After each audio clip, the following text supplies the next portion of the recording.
நீயே உனக்கு சொந்தமில்லை, எதற்கு இந்த ஆர்ப்பாட்டம், எதற்கு இந்த ஆடம்பரம்?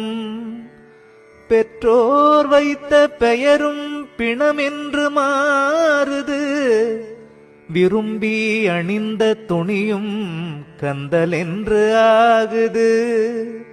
பாடுபட்டு சேர்த்த சொத்து வாரிசிடம் சேருது, கூடி வாழ்ந்த மனைவி கூடவே வாசாகுது. ஓடியாடி உழைத்த உடம்பு உயிரை விட்டு கிடக்குது. உயிர் கொடுப்பேன் என்றதெல்லாம் ஊமையாக நிக்குது. சொந்தமென்று சொல்வதெல்லாம் உனக்கு சொந்தமில்லை. நீ வந்து இருந்த உலகில் அவன் தந்த உடம்பில் சொந்தம் என்பதேதடா.